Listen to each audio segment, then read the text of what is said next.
Un magnifique ouvrage de plus de 330 pages dédié à la région Nouvelle-Aquitaine vient de paraître aux éditions Atlantica et ça s'appelle À la découverte de la Nouvelle-Aquitaine, inventaire sentimental et patrimonial. Et c'est l'occasion de s'intéresser à l'attractivité de la région. Et justement, Christelle Piochot, vous êtes conseillère régionale en charge de l'attractivité. Et bonsoir à vous. Bonsoir. Alors, on va parler d'abord de ce beau livre, évidemment. On trouve de tout dedans, sport, culture, économie, produits du terroir. Comment est-ce qu'il est né, cet ouvrage sur la Nouvelle-Aquitaine? Au terme de la première année de vie de la grande région, on a fait le constat de ce que la naissance d'un sentiment d'appartenance, commun, de ce que l'identité, de la région Nouvelle-Aquitaine, avait peut-être un petit peu de mal à émerger et qu'il s'agissait, en tout premier lieu de faire, découvrir aux habitants de la Nouvelle-Aquitaine et puis ensuite, aux touristes, Mmh. ce formidable territoire sur lequel, on réside, les richesses, dont il recèle, les points, communs qu'il y a entre les 3 anciens territoires, que ce soit sur le plan, de la gastronomie, de la culture, du patrimoine et puis, en même temps, tout ce qui en fait, les spécificités et l'attrait puisqu'on parlait d'attractivité. C'est vrai que c'est compliqué, non, de trouver des points communs entre, par exemple, la Creuse et les Pyrénées-Atlantiques? De prime abord, on peut en effet considérer que ce sont des territoires qui ne se ressemblent pas beaucoup. En réalité, c'est, justement la réunion de ces territoires qui fait toute la richesse de la Nouvelle-Aquitaine, qui fait, qu'on commence à être bien perçu comme, ce territoire, dynamique, attractif, cette, Californie à la française, comme, aime la qualifier, Alain Rousset, le président. Cet ouvrage, c'est donc, surtout l'occasion de rappeler la richesse et surtout la diversité de cette grande région. On trouve vraiment de tout dedans. Vous trouvez tout, c'est un inventaire, qui se veut, en complet décalage avec ce qu'on a l'habitude de voir sur ce type d'ouvrage. L'idée, c'est qu'on consomme, le livre, de façon très gourmande. On y trouve, des contributions diverses puisque c'est, une trentaine d'auteurs à peu près qui ont contribué, avec, une richesse photographique, considérable et puis, on y a à la fois, des entrées historiques et des entrées plus insolites, comme, les punks de Mont-de-Marsan ou, la naissance du commandant Cousteau en Nouvelle-Aquitaine.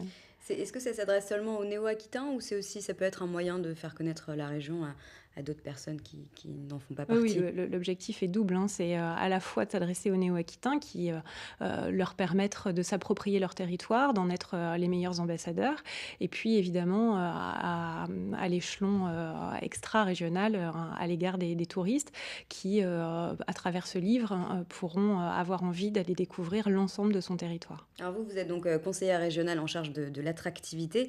Quelles sont les démarches que vous avez entamées pour, valoriser justement, ces atouts, les atouts, du territoire et renforcer son attractivité? La première démarche, c'était déjà, de faire un bilan de, l'attractivité de la Nouvelle-Aquitaine, c'est-à-dire de quelle façon est-ce qu'elle est perçue à la fois par, ses habitants et à l'extérieur. Mmh. D'en faire aussi le portrait identitaire, le livre, y participe et puis sur cette base-là, c'est ensuite, hein, d'avoir une démarche de concertation avec, les territoires infra et en particulier avec ce que, l'on qualifie ces forces vives, hein, les start-up, les, responsables d'associations, les grands chefs, et j'en passe, pour, voir ensemble comment, ils vivent, ressentent et projettent la Nouvelle-Aquitaine de demain. Avec les collectivités également infrarégionales, les marques, hein, qui sont celles de notre territoire, et qui font déjà, la connaissance qu'on peut en avoir à l'extérieur. Je pense à Bordeaux, je pense, à La Rochelle-Ré, Biarritz, et Ouais. d'autres.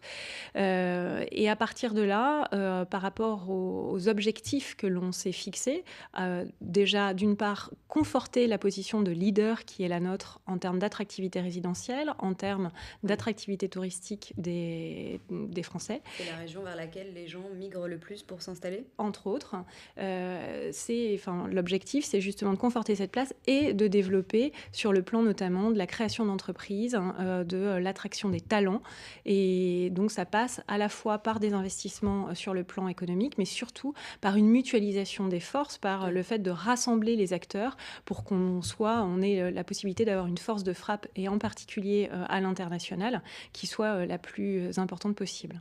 En termes d'attractivité, on sait que le gros problème, c'est que tous les départements de la Nouvelle-Aquitaine, n'ont pas, le même, succès finalement. Comment on fait pour, essayer d'harmoniser tout ça? Alors, je parlais des marques sur lesquelles on peut s'appuyer comme de véritables portes d'entrée. Et bien, précisément, en mutualisant, les moyens, en alliant les forces, en travaillant avec, les territoires infra Mmh. sur, ce qui fait, leurs forces, leurs caractéristiques, et bien, c'est, travailler à, une meilleure, répartition, sur le territoire. C'est lorsqu'on accueille, des chefs d'entreprise, être en capacité de leur dire: «Eh bien, en dehors de Bordeaux, vous avez aussi via des accompagnements de nos agences, via des facilités d'installation de vos salariés, via tout un écosystème qui existe déjà, eh bien, la possibilité de vous implanter de façon tout aussi performante et pertinente dans la Creuse, en ex-Poitou-Charentes ou ailleurs. Il n'y a pas que le tourisme alors finalement la principale attractivité? Est-ce que Non. c'est ça, c'est le tourisme? Il y a, l'attractivité touristique parce que c'est quand même, 110 000 emplois directs, c'est un chiffre d'affaires de près de 13 milliards d'euros. Mais ça n'est pas que l'attractivité touristique, c'est l'attractivité résidentielle, l'attractivité économique. Ce sont vraiment ces 3 secteurs-là qui sont les plus importants. Merci beaucoup, Christelle Piochot, conseillère régionale en charge de l'attractivité. Ce livre qui vient donc de sortir aux éditions Atlantico, à la découverte de la Nouvelle-Aquitaine, un inventaire sentimental et patrimonial. Et vous restez avec nous sur TV7. L'info revient dans un instant.